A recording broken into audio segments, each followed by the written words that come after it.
Bonjour les coquets et les coquettes, j'espère que vous allez bien. On se retrouve aujourd'hui pour une nouvelle édition des News Beauté.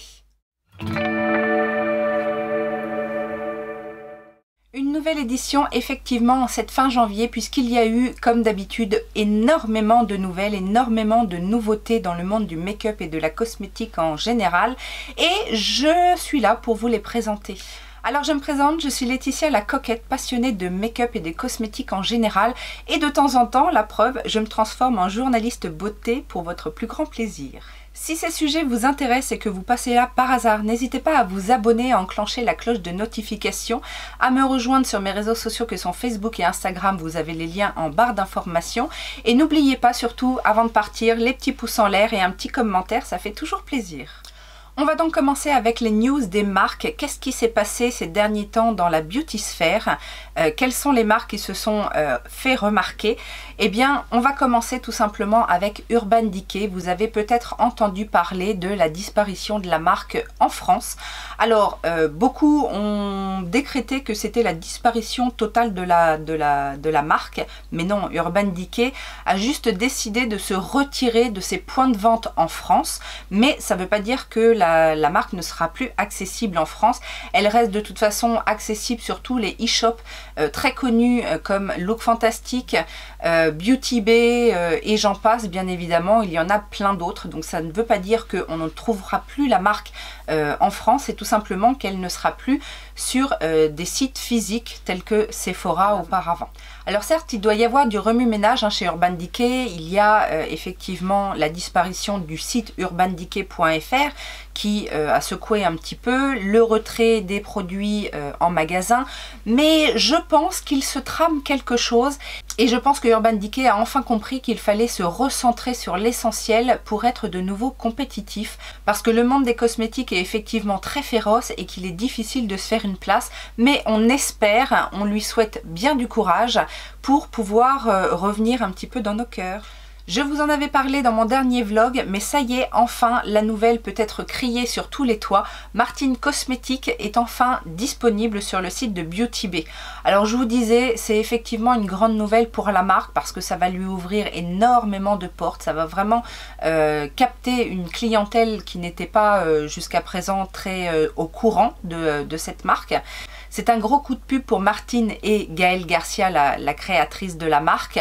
On espère juste que la marque ne soit pas exclue des codes promo. Pour l'instant, j'ai pas eu l'occasion de voir si c'était le cas ou pas. J'ai pas de code promo Beauty Bay sous la main. Si vous en avez un, n'hésitez pas à le mettre en commentaire. Mais j'ai très hâte de voir ça parce que j'ai une petite wishlist chez Martine Cosmétique. Oui. D'après la source du magazine Mademoiselle, apparemment BH Cosmétique aurait fait faillite et serait dans le mal. Alors il est encore assez tôt pour se dire si la marque va disparaître, va être rachetée, va être rebrandée. On sait juste que malgré les gros investissements qui ont été faits dernièrement avec les grosses collaborations, BH Cosmétique n'a pas réussi à retrouver son chiffre d'affaires original. Du coup maintenant la marque croule sous les dettes et principalement des créanciers chinois. Donc bon, pour l'instant on est un petit peu dans le suspense.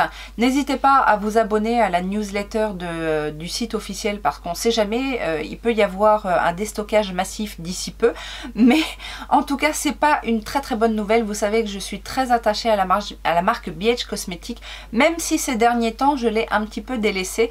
Mais voilà, c'était quand même un pilier des beautystas et ça fait toujours mal d'apprendre qu'une marque dépérit. On va passer maintenant à la chaîne que je voulais mettre sous les spotlights aujourd'hui. C'est une chaîne que je suis depuis un petit moment maintenant. C'est une chaîne qui a bien fait son petit bonhomme de chemin. Mais pour des raisons de soutien, je voulais reparler de Lilimuse85. C'est une chaîne de make-up. C'est une charmante jeune femme qui tient cette chaîne et qui se bat en ce moment avec certaines choses de la vie. Je voulais en reparler déjà d'une pour la soutenir, pour lui dire que je l'adore. Et puis surtout pour que vous alliez la voir. Si vous n'êtes pas abonné, abonnez-vous. Laissez-lui des commentaires et propagez le bonheur que vous savez habituellement dégager dans vos commentaires. Je compte sur vous vraiment pour la rendre aussi heureuse que moi. Elle en a besoin en ce moment. On va passer maintenant aux nouveautés produits avec les marques grand public. Depuis quelque temps, une nouvelle gamme de produits pour les lèvres est sortie chez BePerfect. Alors c'est plutôt pas mal parce que ils avaient une gamme de rouge à lèvres liquide ou de gloss, mais souvent c'était des éditions limitées. Et pour tout vous dire, j'ai déjà testé les rouges à lèvres liquides de chez BePerfect et c'était pas fameux, c'était très sec. C'était certes joliment pigmenté, mais c'était pas très confortable. Là, ils nous sortent 10 rouges à lèvres soft satin, 10 rouges à lèvres soft mat avec les équivalents, donc 10 crayons pour les lèvres. Les prix sont corrects puisque les crayons, qui sont des crayons classiques, hein, c'est pas des crayons rétractables, mais ils sont vendus un petit peu moins de 10 € et les rouges à lèvres un petit peu moins de 14 €. La gamme soft satin est plutôt dans les nudes, il y a un petit peu plus de contraste dans la gamme soft mat. Je ne suis pas une grande adepte d'achat de rouge à lèvres, mais si j'en croise un de ces 4 en promo, pourquoi pas, parce que BePerfect c'est une marque que j'aime bien. Charlotte Tilbury nous a sorti une version mate de ses Eyes to Mesmerize. Donc ce sont tout simplement des fards crème en peau. Alors je trouve que ce genre de produit est plutôt intéressant pour des rendus très métalliques, pailletés, etc. Pour des mats, ça me fait beaucoup penser au Paint Pot en fait de MAC que l'on utilisait principalement en fard de base. Là, j'avoue que je ne suis pas trop intéressée par le produit. Dior a dévoilé une partie de sa collection de printemps, dont une palette à tout faire. Alors, c'est tout ce que je n'aime pas en fait, puisque dans cette palette, il va y avoir vraiment de tout, des produits pour le teint, des rouges à lèvres, des produits pour les yeux, avec une color story, tout ce qui est de plus banal. On a même un vernis à ongles dans cette palette, autant vous dire que c'est vraiment du bric-à-brac, vendu à prix d'or, donc là, je passe carrément mon tour. Dans les collections dont on a l'habitude de voir des répétitions chaque année, j'ai nommé Estée Lauder avec sa collection Bronze Goddess. Alors, j'aime beaucoup Estée Lauder par nostalgie parce que j'ai travaillé avec eux à mes tout débuts de blog et même au niveau de la chaîne YouTube. Mais je dois bien avouer que cette collection Bronze Goddess, chaque année, se ressemble tout le temps. La palette de fard à paupières, c'est toujours les mêmes harmonies qui ressortent. Après, effectivement, on a des designs au niveau packaging et au niveau des incrustations pour les bronzers qui sont différentes. Mais au final, j'ai l'impression toujours de voir la même chose. Alors, on peut avoir un produit qui diffère avec une année un parfum, une autre année une huile scintillante pour le corps. Mais la base reste la même et du coup, il n'y a plus grand intérêt en fait. On sait que ce sera chaque année la collection Bronze Goddess pour le printemps-été et basta. Jaclyn Cosmetics nous complète sa gamme de rouge à lèvres liquide de crayon contour des lèvres. Alors c'est très varié en termes de couleurs. Je pense que c'est un petit peu plus rouge-rose que ses premières teintes, même si elle avait sorti quand même quelques teintes en édition limitée assez intenses. La base de la collection des rouges à lèvres liquides de chez Jaclyn était plutôt nude. Là on étoffe un petit peu, on va un petit peu plus vers des couleurs des couleurs peut-être printanières et estivales, donc c'est plutôt une bonne chose. Je n'ai toujours pas testé les rouges à lèvres liquides de la marque, je me suis un peu concentrée sur les produits teints, mais c'est pas dit qu'un de ces jours je me laisse pas avoir par un rouge à lèvres et un crayon à lèvres ou deux peut-être. Voilà une sortie qui fait chavirer mon cœur. KVD nous sort son correcteur de la même gamme que le Good Apple. Alors autant vous dire que j'ai été très attentive quand j'ai entendu ça parce que vous savez que le Good Apple est un de mes fonds de teint préférés de l'année dernière et que si je retrouve les mêmes caractéristiques dans le correcteur, je pense qu'on tient quelque chose. Alors je m'avance peut-être, mais mes espoirs sont peut-être très hauts, mais vraiment j'ai espoir d'avoir un correcteur qui va être fondant, avec une texture agréable, qui ne va pas bouger, qui va même magnifier le dessous de l'œil et avec de la couvrance. Oui, j'espère tout ça dans un seul correcteur. Autant vous dire que je surveille. Dès que j'ai un petit code promo pour obtenir ce concealer, il sera dans un panier, ça c'est sûr. Une nouvelle qui est un petit peu passée à la trappe comme ça, une nouvelle qui nous vient de chez L'Oréal. L'Oréal a sorti ou va sortir, je ne sais pas trop encore, un produit un petit peu hybride qui m'a justement fait penser au Good Apple de KVD. C'est un baume 4 en 1, un baume teinté 4 en 1 donc qui se présente comme le Good Apple en petit pot. Je suis intéressée parce que c'est sorti dans la gamme Age Perfect et j'avais beaucoup aimé la CC crème ou la bébé crème qui vraiment était parfaite à mon sens. Je ne l'ai plus dans ma collection parce que je l'ai donné à une amie qui l'a essayé une fois et du coup qui l'a adoré, mais du coup bah, ça me donne envie parce que peut-être qu'on a un dupe du Good Apple et ça pourrait être sympa à tester. Une marque dont on ne parle pas assez souvent, c'est la marque Pixi et principalement Pixi Makeup. Ils viennent de sortir une collection en collaboration avec Hello Kitty. Alors certes, ça n'a rien de très extraordinaire et de très original, mais bon, ça valait le coup d'être vu parce que je trouve la collection assez mignonne. Alors est-ce que je suis assez fan de Pixi ou de Hello Kitty pour me ruer sur ces produits? Non, mais ça méritait d'être mentionné. Sephora Collection sort une nouvelle gamme de crayons gel liner. Alors les anciens avaient très bonne réputation. Je ne sais pas trop exactement ce qui a changé. Certainement une subtilité dans la composition des produits. Donc on a vu l'ancienne collection très bien soldée ces derniers temps sur Sephora. Les nouveaux, je pense, seront tout aussi bien. Enfin en tout cas, il n'y a plus qu'à espérer. Ça reste de bons basiques, je trouve, surtout quand on arrive à les choper en solde. Les crayons Sephora, ils sont d'une très bonne pigmentation, très bonne tenue, ils sont en général assez crémeux, donc voilà, pourquoi pas. Je n'ai pas besoin de refaire ma collection de crayons, mais je fais totalement confiance à Sephora pour nous avoir fait une gamme très compétitive. Ils sortent également un nouveau mascara, le Big by Definition. Alors le jour où je vous filme cette vidéo, j'ai reçu ce matin le nouveau catalogue, peut-être pour la Saint-Valentin, et il y avait à l'intérieur un échantillon justement de ce Big by Definition, ce mascara qui nous promet donc volume et déploiement des cils et une frange étoffée de plus de 135%. C'est un mascara qui est vegan, comme de toute façon je pense que Sephora se tourne de plus en plus sur cette formulation vegan, cruelty free, etc. Donc ça, j'ai très hâte de le tester et de voir ce que ça vaut parce que je n'ai pas retesté de mascara de chez Sephora depuis le Size Up, mais vous savez que j'ai adoré le Size Up. Reparlons un petit peu de Urban Decay. Je vous disais qu'il se tramait quelque chose et Urban Decay va nous sortir une nouvelle palette et un nouveau mascara. Et joie que je suis, ce n'est pas une naked. Alors la collection s'appelle Wild Green. Je pense qu'avec ce nom, on a bien compris l'orientation que souhaite prendre Urban Decay. La palette en soi, bon, elle se serait appelée Naked Green, j'y aurais cru, parce que voilà, ça reste quand même une harmonie neutre avec quelques verts. Je ne sais pas trop comment vont se comporter les fards. Je sais que sur tout ce qui est formulation vegan, la marque n'a pas toujours été au top. Donc j'espère qu'ils ont fait des progrès.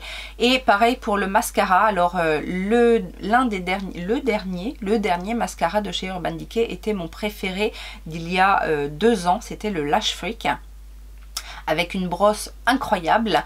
Je sais que tout le monde ne l'a pas aimé, mais moi en tout cas je l'ai adoré. Je crois que j'en ai même un backup dans mes tiroirs. Là la brosse paraît relativement classique, mais il surfe vraiment beaucoup sur la composition du mascara. Donc le fait que ce soit vegan, que voilà, ce soit une formule clean. Maintenant à voir, j'attends Urban Decay vraiment au tournant avec cette sortie là et avec les prochaines sorties. Je ne vais pas jouer les testeuses, je vais y aller petit à petit. On va voir ce que ça donne. On va laisser les grands influenceurs se faire arroser par la marque et puis on verra en fonction des avis des uns et des autres. On passe maintenant à la catégorie indie dans laquelle j'ai pas énormément de choses. On va commencer avec une sortie chez Colourpop. Alors, une des sorties chez Colourpop, mais vous savez que je ne passe pas en revue toutes les sorties Colourpop parce que sinon je ne ferai une émission que là-dessus. Mais une qui a retenu mon attention plus particulièrement, c'est la sortie de la poudre dans la gamme Pretty Fresh. Si vous avez vu mes best of make-up, vous savez que de la gamme, j'ai testé le soin teinté, le correcteur qui faisait tous les deux parties de mes best of petit prix en fait. Et du coup, j'ai très envie de tester cette poudre de finition. Autant vous dire que je crois même qu'elle est déjà en route pour me rejoindre. Et enfin, on va parler de Pinky Rose. Alors ça faisait longtemps qu'on n'avait pas parlé de Pinky Rose sur cette chaîne puisque Pinky Rose n'avait rien sorti depuis bien longtemps. En tout cas, pas de choses assez extraordinaires pour passer les frontières et venir jusqu'à nous en Europe. Alors pour rappel, Pinky Rose c'est ça. C'était vraiment une marque qui m'avait beaucoup plu quand je l'ai découverte et j'ai acheté des palettes et j'ai été ravie de ce que j'ai testé. Mais ils ont décidé de revenir après tout ce temps avec ça. Une palette pour le teint. Alors, c'est la déception. J'avais très hâte qu'ils nous sortent une nouvelle palette. Alors ils ont sorti des petites palettes que j'ai d'ailleurs réussi à avoir, je crois que j'ai réussi à en avoir une ou deux par le biais de BoxyCharm. Mais rien d'exceptionnel en fait, rien de frétillant. Vous savez que moi je frétille avec les palettes. Et du coup, bah une palette pour le teint, alors oui pourquoi pas, mais en même temps c'est assez spécial parce que ils n'ont pas énormément de produits pour le teint en règle générale. Si j'avais moi-même conçu une marque cosmétique, j'aurais certainement commencé par faire des produits plus basiques, une palette de teint, surtout une palette comme ça avec beaucoup de teintes différentes, sauf à vouloir se tourner vers la clientèle des professionnels peut-être, mais voilà, ça me reste un petit peu en travers de la gorge. Du côté petit prix, ELF nous a sorti quelques petites babioles. J'ai déjà noté la CC Camo Powder. Donc c'est une poudre de finition dans la même gamme que la CC Camo Cream. Alors pour moi ça a été un fail cette CC Camo Cream. Donc là c'est un petit peu la même manière que avec Colourpop. J'ai été ravie de Colourpop sur les produits teints de base. Donc j'ai envie de tester la poudre. J'ai été déçue de la CC Camo Cream de chez ELF, donc j'ai pas envie de tester la poudre. Vous voyez comment je raisonne? Et ELF de plus en plus se met un petit peu aux collections en édition limitée. Je me rappelle que l'année dernière ils avaient sorti une petite collection qui tournait autour du vert mint, et là ils recommencent avec une petite collection qui tourne autour du bleu. Ça s'appelle Cookies and Dream, et donc il y a un petit peu de tout. Il y a des produits make-up, mais il y a aussi un petit peu des produits soins, des accessoires. Je trouve le concept sympa, sachant qu'effectivement à chaque fois il y a un petit peu de tout pour répondre aux besoins et aux envies de chacun. Ça reste des produits qui sont pas chers. Maintenant, est-ce que cette collection me donne envie? Non, pas plus. C'est un petit peu pareil, c'est-à-dire que s'il y a des grosses promos sur le site et que certains produits sont soldés, peut-être que je me laisserai tenter pour tester et voir ce que ça donne, mais j'ai pas envie de sauter dessus à la sortie des produits. Chez You Can Be, cette petite marque chinoise que j'affectionne particulièrement, j'ai vu une nouveauté côté teint. Ils ont sorti un nouveau setting spray. Alors j'avais testé les anciennes versions des setting spray You Can Be, la version glowy et la version matte que j'avais adoré. C'était des petits formats qu'on pouvait trouver à moins de 4 € sur AliExpress. Et là, ils sortent un nouveau setting spray. Alors c'est vrai que le design est beaucoup plus joli, en plus dans une couleur que j'affectionne particulièrement. Ça a attiré mon œil. Par contre, je ne l'ai pas vue sur le site AliExpress. Apparemment, pour l'instant, elle n'est vendue que sur le site officiel US. C'est vendu une quinzaine de dollars apparemment, mais on est sur du 200 ml, alors que les anciennes versions pour 4 € faisaient que 50 ml. C'était des petits conditionnements. Je vous cache pas que ça pourrait m'intéresser, mais je vais pas commander sur le site officiel parce que déjà je trouve qu'il gonfle un peu les prix. Je vais attendre de voir si elle débarque sur AliExpress. Et enfin, XX Revolution nous a dévoilé sa dernière grande palette, la X Mystique. C'est une color story qui est inspirée de l'année du tigre, en signe du zodiaque chinois. Oui, pourquoi pas. Après, je n'ai pas encore testé pour le moment les formats des grandes palettes XX. Je ne connais que les luxe palettes, vous savez, les palettes moyennes de 15 ou 18 fards, je ne sais plus. Mais ça ne saurait tarder. Je vais peut-être bientôt tester ce format-là. Donc on verra, sachant que, je vous le rappelle, mais à chaque fois, Révolution, moi je n'achète qu'en promo. On va passer au thème de cette édition, j'ai nommé la Saint-Valentin. Et oui, dans une quinzaine de jours, ce sera la Saint-Valentin. Alors autant vous dire que ça ne me parle pas. Mais les marques, tout comme le Nouvel An chinois, aiment faire des collections sous le thème de la Saint-Valentin, et pourquoi pas, j'ai envie de dire, parce que c'est quand même une fête commerciale très prisée, très attendue. Et donc il y a eu des petites choses, on va voir si c'est original ou pas. Colourpop. Bah oui, forcément, Colourpop nous sort une collection Saint-Valentin avec une petite palette qui s'appelle Secret Admirer. Non, dans l'ensemble, je ne suis pas attirée par cette collection. Cela dit, je trouve l'ensemble des blushs plutôt sympa. Alors le petit design en cœur, c'est peut-être un peu bateau, mais ça marche à chaque fois. J'aime bien en règle générale les blushs Colourpop, et là je trouve qu'il y a des teintes assez intéressantes. Ça va du plus neutre au plus flashy.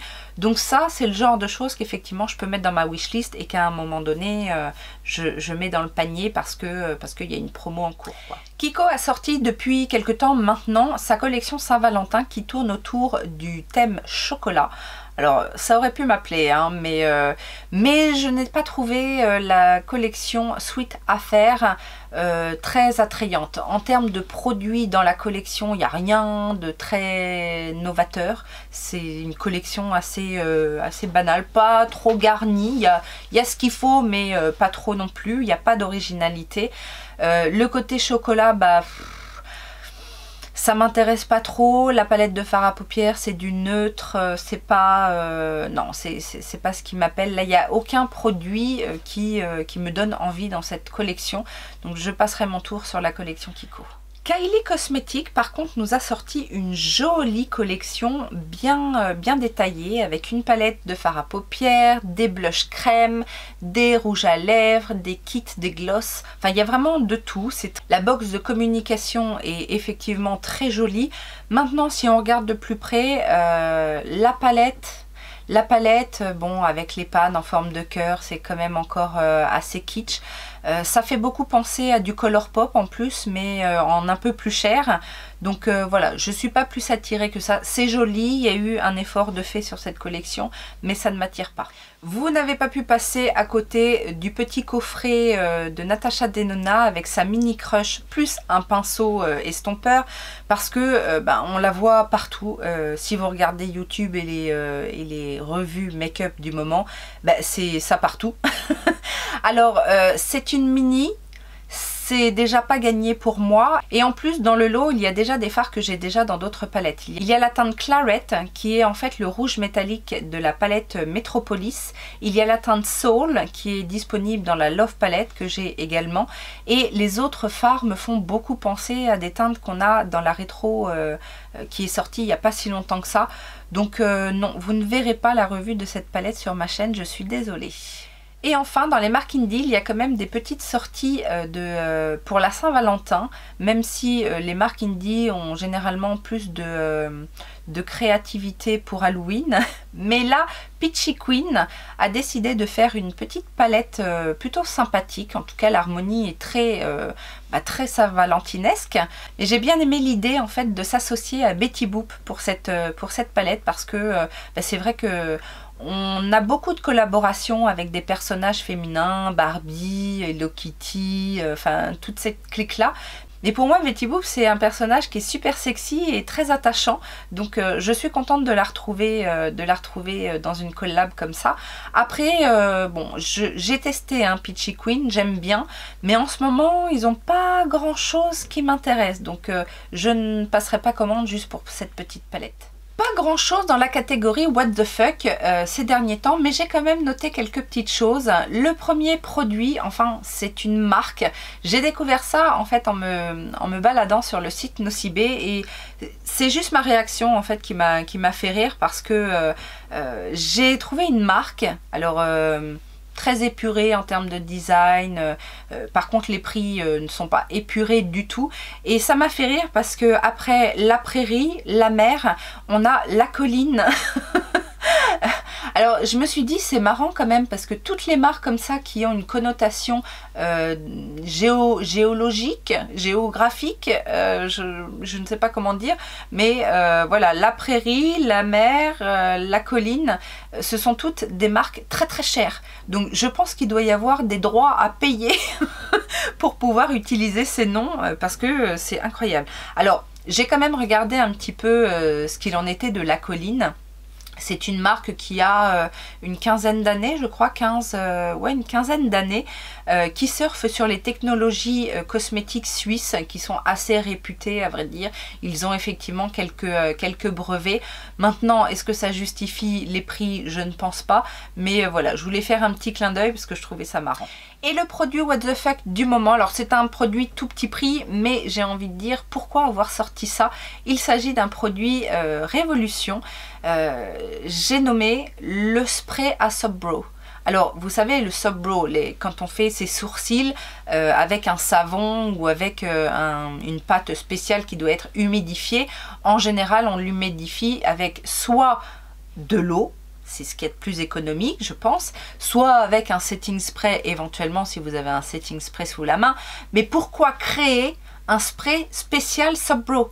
Ça va loin quand même. Alors certes c'est un petit conditionnement, c'est pas très cher, je crois que c'est vendu 6,90 € ou aux alentours, mais je me suis dit là ça va loin quand même, hein. Je sais bien que Révolution sort plein de choses et qu'ils essayent d'innover et que je pense que c'est les premiers à avoir présenté ça, mais what the fuck quoi. Voilà, cette édition News Beauté est terminée, j'espère que ça vous a plu. Si c'est le cas, on n'oublie pas les petits pouces en l'air. Commentez en me laissant vos premières impressions par rapport à ce qui s'est dit dans cette vidéo. Et en attendant une prochaine vidéo, bien évidemment, je vous fais plein de gros bisous. Ciao, ciao!